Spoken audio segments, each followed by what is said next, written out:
You probably think you're looking at a $50,000 electric wagon from Europe. The lines are sharp.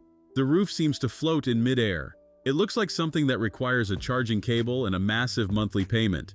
But here's the thing. It burns gas. It costs less than a used crossover, and it might be the last time we ever see a car like this. Welcome to the 2026 Kia K4 Hatchback. Most people will ignore this because it's not an SUV. That is a massive mistake.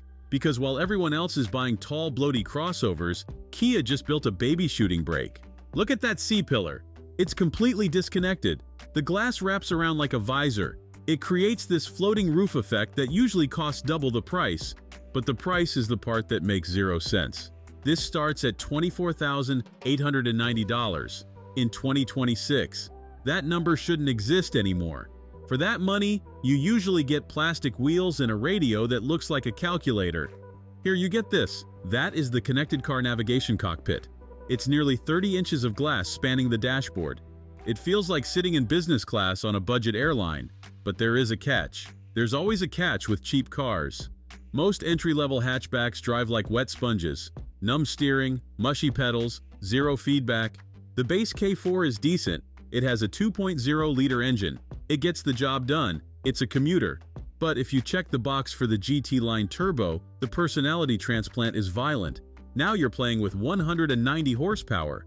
That doesn't sound like a supercar number, but in a car this size, it feels urgent. You tap the throttle and the 8-speed automatic, not a CVT, thank you Kia, actually snaps through gears. It doesn't drone, it shifts, it feels mechanical. And because it's the hatchback, Kia did something sneaky with the suspension. The GT line gets a specific sport-tuned setup. They know who is buying this. They know you want to feel the road, not just float over it. Throw it into a corner and it stays flat. It grips. It rotates. It reminds you that driving used to be fun before everything became an appliance.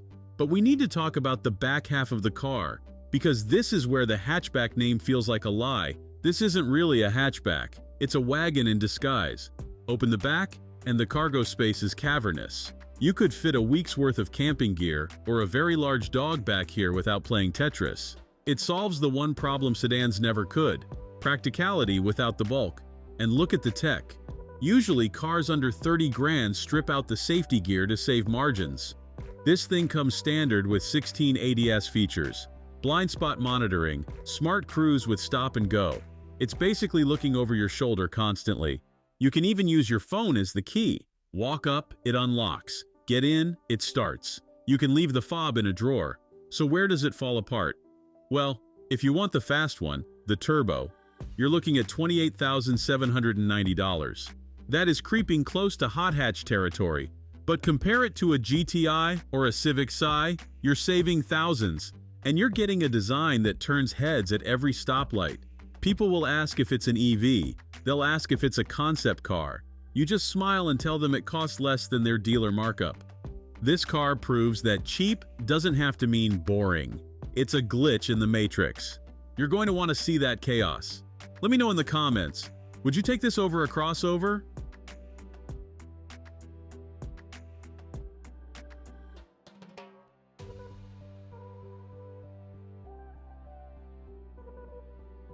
Thanks for watching. If you enjoyed this video, hit that like button and subscribe for more content just like this. Leave a comment below with your thoughts or questions. I read every single one. And don't forget to click the bell icon to get notified about my next upload. See you in the next video.